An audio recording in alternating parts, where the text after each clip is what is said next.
Teori konspirasi yang paling Anda percaya? Konspirasi ini, lu pernah denger ini nggak? Cerita tentang Three Identical Strangers. Three Identical Belum pernah denger Strangers. Jadi ada cerita tentang orang yang strangers, tidak saling kenal, tapi mereka identik, kembar.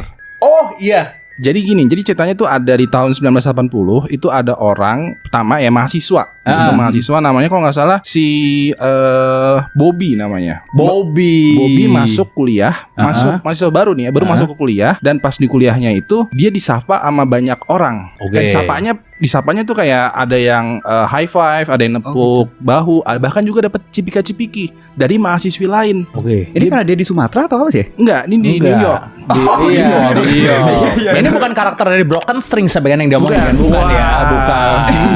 Katanya Bobby tadi, bukan. Juga ya. Nah bukan. Nah pas dia masuk ini dia bingung kenapa dia disapa sangat hangat begini, kan nggak normal dong lo ketemu sama orang baru dicipika-cipiki sama cewek gitu, nggak normal. Soalnya di industri ya normal, Iya. cukup Nah, normal. terus orang-orang nyapa dia malah dengan nama Eddie. Nah dia bingung, nama gua kan Bobby bukan Eddie. Nah ada lagi orang muncul, lo kayaknya mirip sama teman gua namanya Eddie deh. Ditemuin deh tuh Bobby dan Eddie, pas ketemu mereka sama mukanya.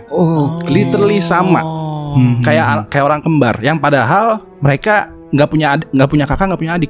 Oke. Kembar. Nah terus bingung dong, kok lo bisa sama kayak gua, semuanya sama. Dan akhirnya kan viral tuh ceritanya. Tahu-tahu si Bobby nemu lagi telepon, kayaknya gua orang yang sama kayak lo deh.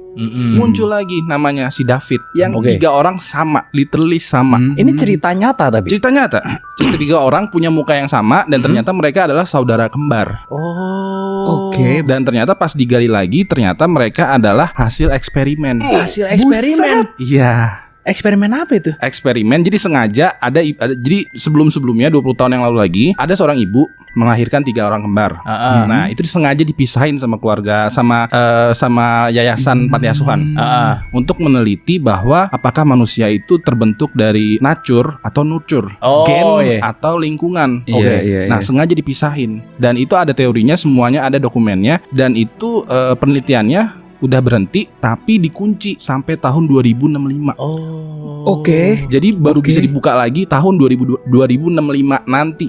Karena sengaja dari tahun 80. Iya, dari tahun 80 sengaja supaya bisa dibuka